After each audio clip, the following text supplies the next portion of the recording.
أعوذ بالله من الشيطان الرجيم. بسم الله الرحمن الرحيم. الحمد لله رب العالمين والعاقبة للمتقين والصلاة والسلام على نبينا محمد وعلى آله وصحابته ومن اتبعهم بإحسان إلى يوم الدين. اللهم علمنا ما ينفعنا وانفعنا بما علمتنا واجعلنا من الراشدين. ربنا لا تزغ قلوبنا بعد إذ هديتنا وهب لنا من لدنك رحمة إنك أنت الوهاب. أما بعد. بسم الله الرحمن الرحيم. Ötken saat, birinci saatlik dersimizde müşahedis okuyduğun okuyucuda şer'i bilimlerini okuyduğun okuyucularda buluşuk tegişlik edep kayıtlar ve şundaqla şu hadis to'g'risida bir az ma'lumotga ega bo'lib o'tgan edik. Bu saatda Alloh xolisa Sahih Buxoriy kitobimizni rasmiy boshlab ketamiz. İmam Buxoriy rahmatullohi alayhi bu kitobini Kitobi Bad'il Vahiy degan bob bilan boshlagan ekan. Vahiyning boshlanish bo'limi degandik.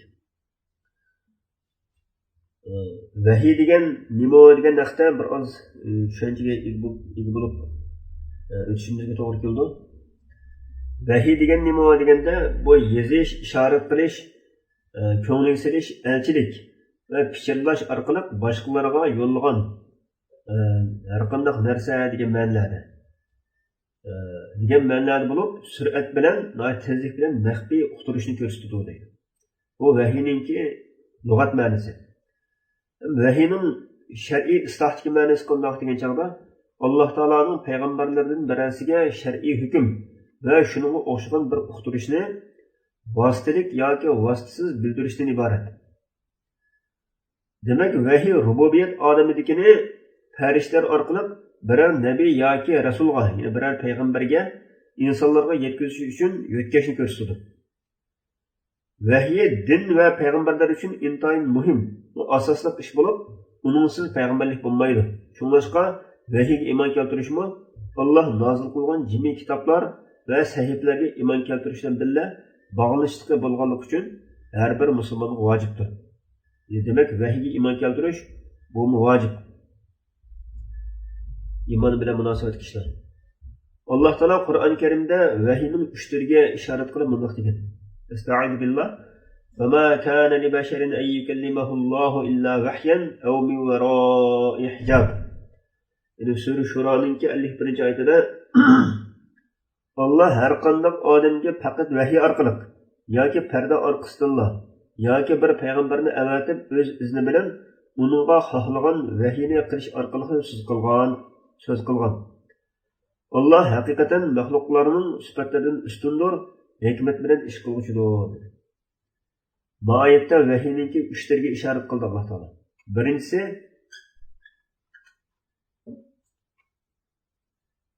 vahiy orqali, ya'ni Alloh taolo payg'ambar sollallohu alayhi vasallamning qalbiga bir ma'noni uning Allohdan ekanligida hech qanday shakli qolmaydigan darajada soladi. Bu birinchi turi.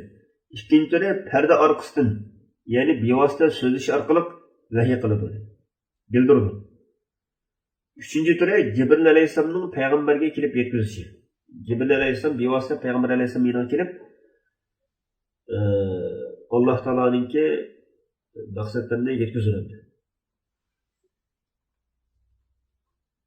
Vahiy degan buni mustaqil ekan. Endi kitobimizni boshlasak, قال الشيخ الإمام الحافظ أبو عبد الله محمد بن إسماعيل بن إبراهيم بن المغيرة البخاري رحمه الله تعالى آمين. İmam Buxoriy rahmetullahi alayhininki bu kitobining dastlabki qismini Kitabul iymon bilan yoki Kitabus salat, Kitabut tahorat degandek bunday bob bilan boshlamasdan boshqa nurg'unlagan kitoblar shunday Kitabul iymon bilan yoki Kitabus salat bilan boshlandi.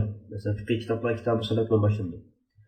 İmam Buxoriyning bu kitobini Kitobi Bad'il Vahiy deb bu bob bilan boshlashning sababi nima degan chog'da bayatın biz vahiy to'g'risida so'zlab o'tgandek, vahiy degan Alloh taoloning payg'ambarga bildirishi maqsadini shu uch yo'lning birisidan bildirishi dedik. Qur'on Karim shu vahiy orqali payg'ambar alayhissalomga yetib kelgan. Bu sunnat hadislarmi payg'ambar alayhissalom o'z ishidan chiqarib so'zlab olgan gaplar emas. Bu Alloh taoloninki bildirish orqali so'zlagan bir vahiydan iborat. Alloh taolo Qur'onda Estaizu billah va ma yantiqu anil hawa in huwa illa vahyu yuha degan. Yine bu payg'ambar o'zining havo havosidan so'zlamaydi. Uning so'zlaganlarining hammasi uningga Alloh tarafidan vahiy qilingan vahiydir degan mazmundagi oyat. Shunday bo'lgan ekan, bu payg'ambar alayhissalomning so'zlaganlarining hammasi hadis shariflarmi Alloh taoloning payg'ambar alayhissalomning qalbiga ilhom qilish orqali bildirgan bir vahiydan iborat. Bu hadislarni vahiy deb tushundik. Shunday bo'lgan ekan, İmam Buxoriy rahmatullohi alayh ben insonlarning, ya'ni maxluqotlarning eng yaxshisi bo'lgan payg'ambar sollallohu alayhi vasallamdan qabul qilingan vahiydan iborat bu sunnatlarni jami qilishni maqsad qildim. Bu shu hadis shariflarning hammasi payg'ambar alayhissalomga Alloh taolo tarafidan ko'ngilning silish orqali qilingan bir vahiydan iborat. Buning hammasi payg'ambar alayhissalomdan kelgan sahih sunnatdir, sahih hadislardir degan bir ma'noni bizga ishorat qilib uqtirib o'tirdi yani.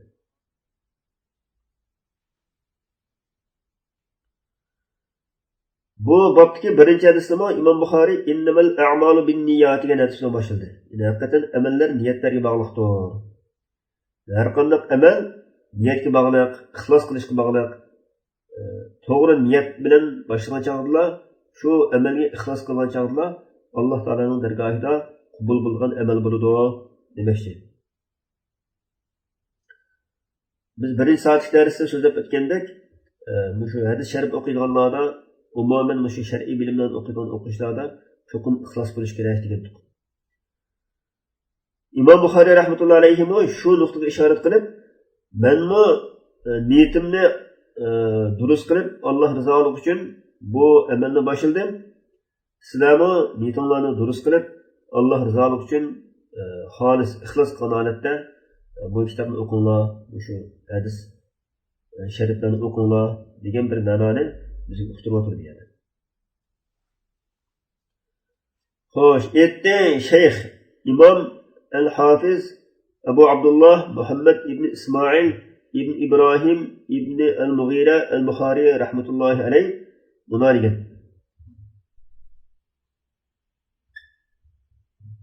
Hafiz degan so'zni bir oz tushuntirib berib ketay. Hafiz deganimiz hadislarning ko'p qismini yod qolgan va uning san'atlarini matnlari bilan qo'shib bilgan olim. Bishnoq olimni ko'rsatadi. Masalan, Al-Khatib al-Baghdadi, İmam Zahabi ve İbn Hajar qatorliq olimlar.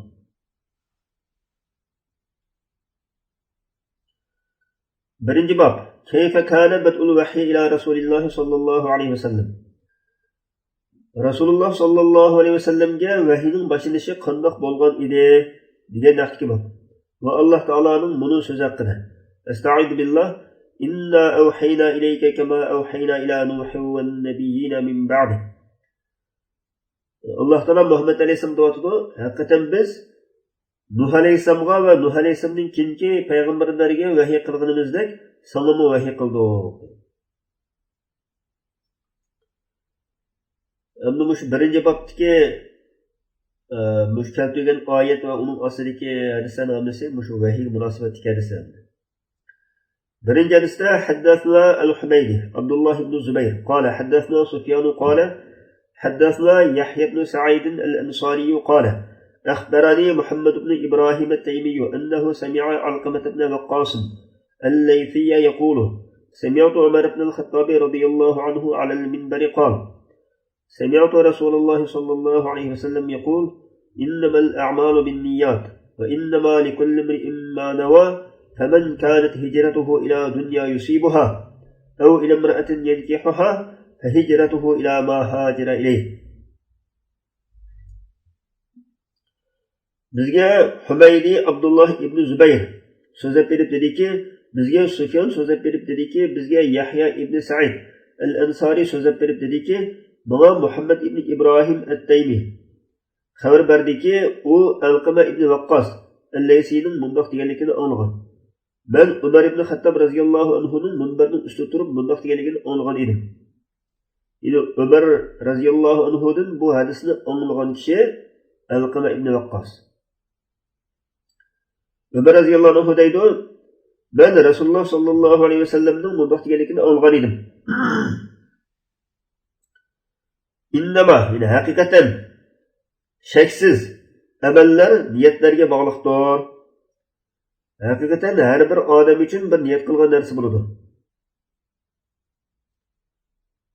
Şundak bolgan iken kimiki bolsa onun hicreti dünyayı közlep hicret kılgan bolsa şu dünyaga erişidi, yoki bir ayolni közlep hicret kılgan bolsa şu ayolni nikohiga oladi.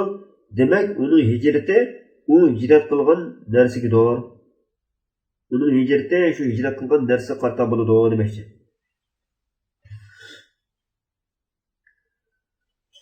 Şunun o'xshagan bizmi niyetimizni xolis qilib ilm o'qisak, Alloh taolo bizga ilm beradi, shu ilmga yetimiz. Haqiqiy manfaatli ilmga yetimiz. Alloh taolo bizga manfaatli ilm ato qilsin. İkinci bab, ikinci hadisda haddathna Abdullah ibn Yusuf qala akhbarana Malik an Hisham ibn Urwa an abihi an Aisha أم المؤمنين رضي الله عنها أن الحارث بن هشام رضي الله عنه سأل رسول الله صلى الله عليه وسلم فقال يا رسول الله كيف يأتيك الوحي؟ فقال رسول الله صلى الله عليه وسلم أحيانا يأتيني مثل صلصلة الجرس وهو أشده عليه.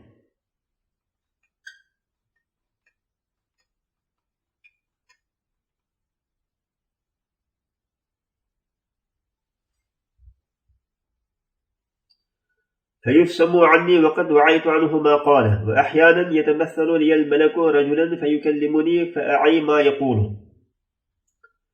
Bizge Abdullah ibn Yusuf sözlep verip dedi ki, bizge Malik Hisham ibn Urva'dan o dadısıdır, o müminlerin anası Aişe radıyallahu anhadan haber verdi ki, Haris ibn Hisham radıyallahu anhu Resulullah sallallahu aleyhi ve sellem'den sorab mundaq dedi. Ey Allah'ın peygamberi, sizge vahiy qandoq keladi, qandoq holat keladi deb so'ragan edi. Rasululloh sallallohu alayhi vasallam mundaq dedi. Ba'zi vaqtlarda menga vahiy qo'ng'iroqning jiringlig'iga o'xshash holat keladi. U menga eng og'ir tuyuldigandir. Men shu Jibril alayhissalomning aytganlarini esimda saqlab olgandan keyin vahiy mendan uziladi. Benden ayrıldı. Feyufsamu degani benden ayrıldı, üzüldü demek. Ba'zida bana farishta bir insonning suratida keladi. İnsonning suratida kelib, bana so'zlaydi, men uning aytganlarini esimda saqlab olaman. Vahiy menga mushtaq holat keldi deb javob berdi. Oysha radhiyallohu anha dediki, "Va laqad ra'aytuhu yanzilu alayhi al-wahyu fil yawm shadid al-bard." Payg'ambar alayhisolamga qattiq soğuk günde vahiy tushayotganligini ko'rgandim. Rasulullah'tan vahiy uzlatdi, holbuki Rasulullahning peshonasidan chiqildab tarqayotgan holatda. Yani ashta qattiq soğuk kunlar bo'lsa-mu, shu kunlarda Rasululloh vahiy nozil qilinsa, havoning so'q bo'lishiga qaramay Rasulullahning peshonasidan ashta tarqayib ketadi demoqchi. Rasululloh vahiyni mushtaq holatda qabul qilib keldi.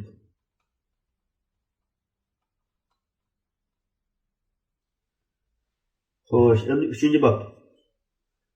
3-hadisda haddathna Yahya ibn Bukayr qala haddathna al-Layth an Uqayl an ibn Shihab an Urwa ibn Zubayr an Aisha umm al-mu'minin annaha qalat أول ما بدأ به رسول الله صلى الله عليه وسلم من الوحي الرؤيا الصالحة في النوم فكان لا يرى رؤيا إلا جاءت مثل فلق الصبح ثم حبب إليه الخلاء فكان يخلو بغار حراء فيتحنث فيه وهو التعبد الليالي ذوات العدد قبل أن ينزع إلى أهله. Bizga Yahya ibn Bukayr so'zlab beribdiki, bizga Lays Uqayldan u ibn Shahabdan u Urva ibn Az-Zubayr'dan, u müminlarning onasi Oysha radhiyallohu anhadan uning bundoq deganligini so'zlab bergan. Rasululloh sallallohu alayhi vasallamga boshlangan tunji vahiy tushidiki yaxshi tushlardan boshlangan. Uxlagan chog'dagi yaxshi solih tushlardan boshlangan edi. Solih tushlar bo'lgan edi. Rasululloh qandoqlikin bir tush ko'rsa, u subhining yurqi o'xshash ochiq ro'shan holatga kiradi. Ondan Rasulullohga yolg'iz qilish yaxshi ko'rsatildi. Rasululloh Hiro g'orida yolg'iz qoladi. Shu Hiro g'orida ibodat qiladi. El-layaliya zavatil adat, bir qancha kechalar ibodat qiladi. O'zining ahliga qaytishdan ilgari. Va shu Hiro g'orida ibodat qilish uchun, ashar istiqomat qilish uchun oziqlik olib oladi. Undan keyin yana Xadija radhiyallohu anhaning yoniga qaytib keladi. Va yana avvalga o'xshash ashning o'qishi uchun oziqlik olib oladi. Ya'ni avvalgi kechalarda tug'anga o'xshash ashning yetarli oziqlik olib oladi demoqchi. Hatta ja'ahul haqqu va huwa fi g'ori Hira'in. Bu ahvol Rasulullohga haqiqat, ya'ni vahiy yetib kelgan qadar ashundoq davomlashdi. Rasululloh Hiro g'oridagi vaqtda shu vahiy kelgan qadar shu holatda davomlashdi. Rasulullohning yoniga farishta kelib dediki, o'qig'in. O'qig'in degan edi. Rasululloh men o'qishni bilmayman dedi. Farishta fa akhadani Qalaninki fayli berdi Rasululloh bo'ldi. Rasululloh dediki, u farishta meni tutdi va meni qattiq siqdi. Hattoki menga charchash yuqori bir cheki yetdi. Men charchab ketdim demoqchi. Ondan meni qo'yib etdi va o'qig'in degan edi, men o'qishni bilmayman dedim. Undan keyin yana u farishta meni tutib ikkinchi qatim qattiq siqdi. Hattoki men qattiq charchab ketdim. Ondan meni qo'yib etib o'qig'in dedi. Men o'qishni bilmayman dedim. Undan keyin farishta yana meni tutib uchinchi qatim qattiq bir siqdi. Undan keyin meni qo'yib etib iqra bismi robbikallazi xalaq xalaqal insana min alaq iqra va robbukal akram degan shu oyatni o'qidi. Ya'ni yaratgan Rabbingning ismi bilan o'qig'in. U Rabbing insonni laqtqandan yaratdi. O'qig'in, holbuki sizning Parvardigoring eng karamlikdir degan bu oyatni o'qidi demiş. Faraja'a biha Rasululloh. Undan keyin bu shu oyatlar bilan Rasululloh sallallohu alayhi vasallam qalbi titirgan holatda qaytdi. Fadakhala ala Xadija bint Xuvaylid radhiyallohu anha faqala. Undan keyin Xadija bint Xuvaylid radhiyallohu anhaning yoniga kelib, "Zammiluni" dedi. "Meni yo'gab qo'yinglar, meni yo'gab qo'yinglar" dedi. Ular Payg'ambar alayhisolamni yo'gab qo'yishdi, hattoki shu Rasulullohdan qo'rqinish ketganga qadar. Undan keyin Payg'ambar alayhisolam Xadija radhiyallohu anhaga yetdi va bo'lib o'tgan ishlarning xabarini berdi. Bo'lib o'tgan ishlarning xabarini berib, "Laqad khashitu ala nafsi" men o'zimga qo'rqib qoldim dedi. Undan keyin Xadija radhiyallohu anha dediki, "Kalla, vallohi ma yuhsikallohu abada." Hergiz undaq emas. Alloh bilan qasamki, Alloh sizni hergizmi xor qilmaydi. Innaka latasilur rahim. Chunki sizlar sil rahim qilinglar. Urug' tuqqanlarga yaxshilik qilinglar. Munosabatni ulab turinglar demoqchi. Va tahmilul kalla va eg'irchiliklarni ko'taringlar va taksibul ma'dum.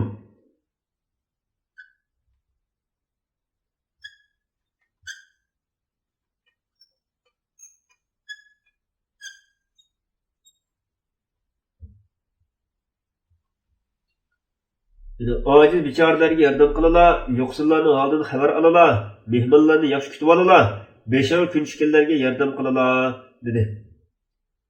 Shuning bilan Xadija radhiyallohu anha Rasulullohni tog'asining o'g'li Varaqa ibn Nawfal ibn Asad ibn Abdul Uzzaning oldiga elib keldi. Varaqa degan bu kishi jahiliyat davrida Xristian diniga kirgan kishi edi. İbrani yazıqını biletdi. İbranice İncil'den Allah irade qilgan miqdorda bir narsalarni yozatdi. u yaşalgan ko'zi amo bo'lib qolgan bovoy edi. Mush bovoyni yana kelgandan keyin Xadija radhiyallohu anha Varaqaga tog'amning o'g'li jiyanimning so'zini anglab boqqan, qarindishimning o'g'lining so'zini anglab boqqan dedi. Varaqa, jiyanim, nimalarni ko'rding deb so'ragan edi. Rasululloh sallallohu alayhi vasallam ko'rganlarini unga aytib berdi. Varaqa unga dediki, bu Alloh Musoga tushirgan sir saqlovchi farishtadir. Koshki men sening dinga da'vat qilgan vaqtlaringda yosh yigit bo'lgan bo'lsam-chi, koshki men xalqing seni yurtingdan haydab chiqargan vaqtda hayot bo'lsam-chi dedi. Bu gaplarni olgandan keyin Rasululloh sallallohu alayhi vasallam ajablanib, xalqim meni yurtimdan haydab chiqaramdi degan edi. Varaqa, haydab chiqirdi. Payg'ambar bo'lgan odam dushmanlik bo'lmay qolmaydi. Sening dinga da'vat qilgan chaqlaringda hayot bo'lgan bo'lsam, sana bütün kuchim bilan yordam bergan bo'lardim dedi. Demak, o Varaqa degan bovoy ilgirki kitoblarni o'qigan savodli odam bo'lg'achqa, bu payg'ambarlarningki beshiga qanday kunlarning kelganligini biladigan-da. Shunga payg'ambar alayhisalom payg'ambar bo'lgan odam dushmanlik qilmay qolmaydi. Sizlarni xalqning yurtida haydab chiqaryotdi deb bizga xabar bergan ekan. O'zini bilganlar qarta. Uzoq o'tmay Varaqa vafot bo'lib ketdi va vahiy uzilib qoldi.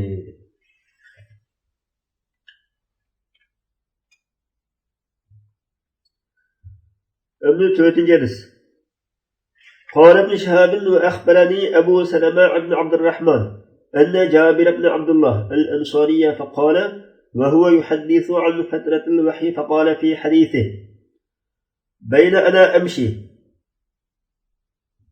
إذ سمعت صوتا من السماء فرفعت بصري فإذا الملك الذي جاءني بحراء جالس على كرسي بين السماء والأرض.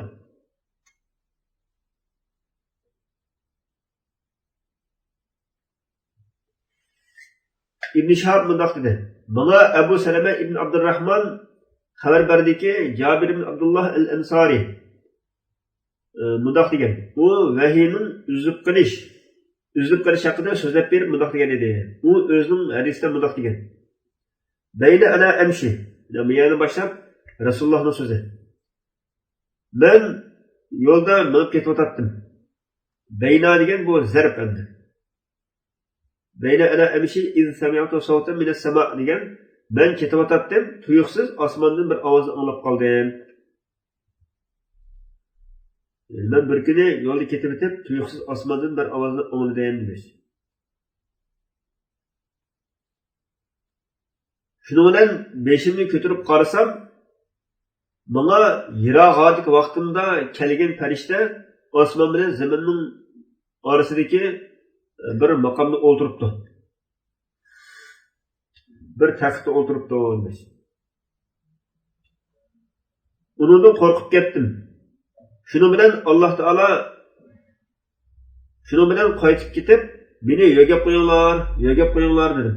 Şunu bilen Allah Teala kiyimini o'rnib olg'uchi payg'ambar, tur, ogohlantir, Parvardigorini ulug'la, kiyimini pok tut, azobga qo'yadigan ishlarni tashla degan bu oyatlarni nozil qildi.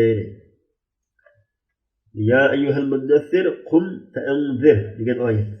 Var rudza fahjur degan oyat işte. Shuningkin vahiy orqa-orqadan kelishga boshladi. Fahamiyal vahyu va tataba'a. Vahiy qizib ketdi va orqa-orqadan tushdi degan davomli vahiy orqa-orqadan tushishga boshladi demoqchi. Bu hadisni Abdullah ibn Yusuf va Abu Salihlar Yahya ibn Bukayr yuqorida Laysdan rivoyat qilgan o'xshash rivoyat qilgan. Hilal ibn Raddadmi bu hadisni Zuhriydan yuqorida Uqayl rivoyat qilgan o'xshash rivoyat qilgan.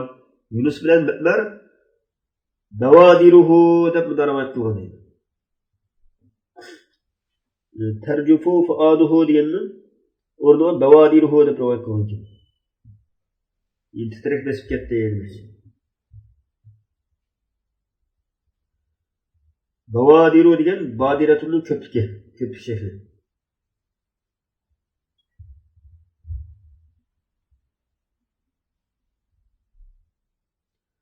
4. bab. 5. hadisda haddathna Musa ibn Ismail qala حدثنا أبو عوانة قال حدثنا موسى بن أبي عائشة قال حدثنا سعيد بن جبير عن ابن عباس في قول الله تعالى استعيذ بالله لا تحرك به لسانك لتعجل به. Bizga Musa ibn Ismoil so'zlab berib dediki, bizga Abu Avana so'zlab berib dediki, bizga Musa ibn Abi Oysha so'zlab berib dediki, bizga Sa'id ibn Jubayr ibn Abbas radhiyallohu anhudan Alloh taoloninki la tuharrik bihi lisanaka lita'jala bih degan oyat haqida bundoq deganlikni so'zlab bergan. Ya'ni Qur'onni esini saqlash uchun uningga tilini harakatlantirmagan degan oyat. Qur'on oyatini esini tutish uchun oldirab tilini midirlatma.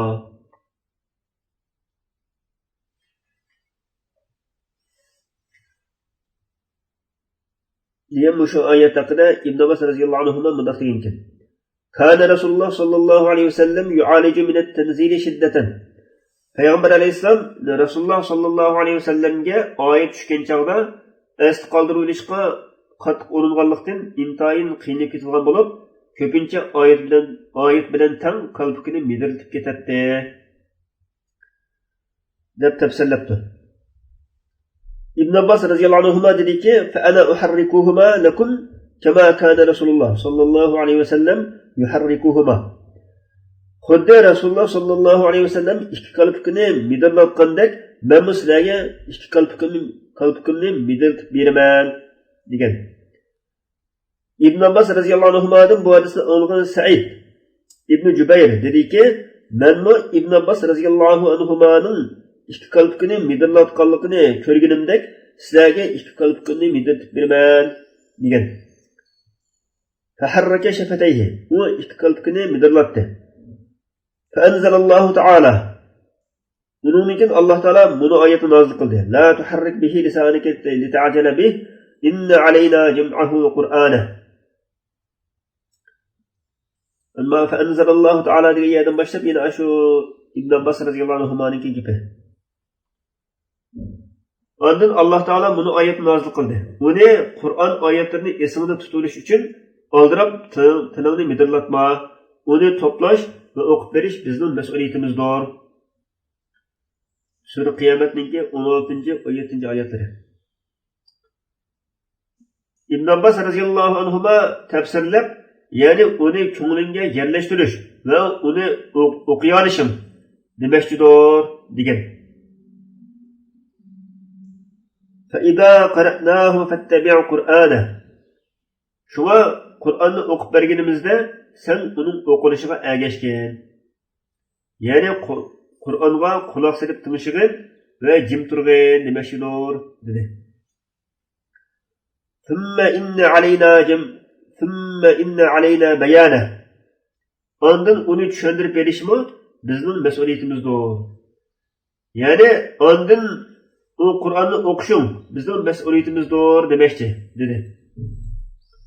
Şunun için Peygamber sallallahu aleyhi ve sellem Cibril aleyhisselam kelgen çağda vahiyni kulak salib anlap Cibril aleyhisselam ketkendan keyin xuddi shu Cibril aleyhisselam o'qigandek o'qiydi. Yana oxirimi shu Ibn Abbas radhiyallohu anhu gibi. 5. bab 6. hadis. حدثنا عبدان قال أخبرنا عبد الله قال أخبرنا يونس عن الزهري وحدثنا بشر بن محمد قال أخبرنا عبد الله قال أخبرنا يونس ومعمر عن الزهري نحوه قال أخبرني عبيد الله ابن عبد الله عن ابن عباس قال كان رسول الله صلى الله عليه وسلم أجود الناس وكان أجود ما يكون في رمضان حين يلقاه جبريل. Bizga Abdan so'zlab berib dediki, bizga Abdullah xabar berib dediki, bizga Yunus Zuhriydan bunda xabar bergan. He degan ma'balga isnat yanılandi, boshqa bir isnat bilan so'zlaymiz demoqchi. Ya'ni Imom Buxoriy rahmatullohi alayhiga bu hadis ikki isnat bilan yetib qolgan gap. Biri İmam Buxariyga bu hadisni so'zlab bergan muhaddis olim Abdon, İmam Buxariyning shayxi. Yana biri Bishr ibn Muhammad. Bunda qoldi hozir. Ama ikkinchi isnodda deydi va haddasma. Bizga Bishr ibn Muhammad so'zlab berib dediki, bizga Abdulloh xabar berib dediki, bizga Yunus va Ma'mar Zuhriydan uning o'qishini xabar berib mundoq degan. Bana Ubaydullah ibn Abdullah ibn Abbas radhiyallohu anhumadan uning mundoq deganligini xabar bergan. Rasululloh sallallohu alayhi vasallam kishilarning eng saxiysi edi. Bo'libmi Ramazonda Jibril alayhissalom bilan uchrashganda texmo saxiy bo'lib ketadi. Jibril alayhissalom u zot bilan, ya'ni payg'ambar alayhissalom bilan Ramazonning har kechasida uchrashib Qur'on o'qishatdi. Shak shubhisizki Rasululloh sallallohu alayhi vasallam mayi shamoldimi saxiyroq edi. Va kana ajwadu ma yakunu fi Ramazon hina yalqahu Jibril degan jumlada ajwadu degan kananing ismi bo'ldi. Rasulullohninki eng saxiy bo'lishi Ramazonda edi demoqchi. Jibril alayhissalom u zotga uchrashgan chog'da.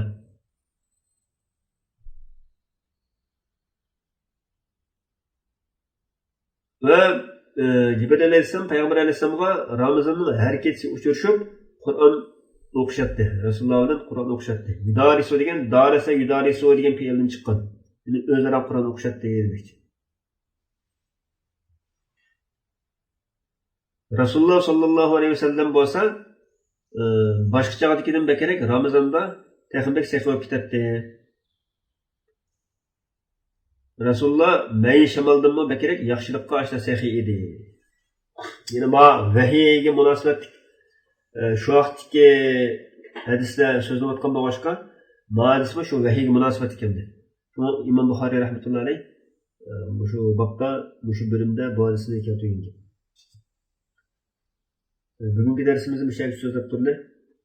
Alloh xolisa ata kitobi Bid'il Vahiyninki eng oxirgi hadisni so'zlaymiz. Bu sal uzunroq hadisdir.